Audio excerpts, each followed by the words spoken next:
জানাজার পর জয় বাংলা স্লোগান, লাঠিচার্জ, কয়েকজন আটক। প্রায় ১.৫ ঘন্টার উত্তেজনা সম্পন্ন হয় বর্ষিয়ান রাজনীতিবিদ, মুক্তিযুদ্ধের সংগঠক, মুজিব বাহিনীর অন্যতম কর্ণধার তোফায়েল আহমেদের প্রথম জানাজা। বাংলাদেশ থেকে জয় বাংলার কর্মীদেরকে আর বিদায় করতে পারবে না। সোমবার বিকেলে স্কয়ার হাসপাতালে মারা যান ৯ বারের এমপি ও সাবেক মন্ত্রী তোফায়েল আহমেদ। প্রথম জানাজার জন্য মরদেহ নেওয়া হয় রাজধানীর ধানমন্ডির ৩২ সংলগ্ন তাকওয়া মসজিদে। ছুটে আসতে থাকেন স্বজন, বিভিন্ন শ্রেণী পেশার মানুষ ও রাজনৈতিক সহকর্মীরা। স্বাধীনতা যুদ্ধের সংগঠক, এদেশের গণতান্ত্রিক আন্দোলনের প্রথম সারির নেতা, বঙ্গবন্ধুর রাজনৈতিক সহচর, আজকে তার মহাপ্রয়াণ।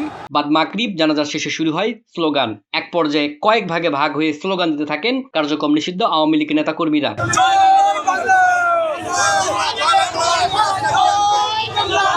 বাড়তে থাকে মিছিলের পরিধি, বাড়তে থাকে উত্তেজনাও। পরে পুলিশ মিছিলকারীদের সরাতে লাঠিচার্জ শুরু করে।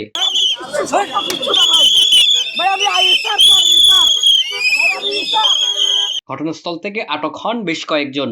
এ নিয়ে উত্তেজনা আরো বাড়তে থাকে। চলতে থাকে স্লোগান ও মিছিল। পরে মরদেহবাহী গাড়ি সরিয়ে নিলে মিছিলকারীরাও এলাকা থেকে সরে যায়। স্বাভাবিক হয় ঘণ্টা দেড়েকের উত্তেজনা।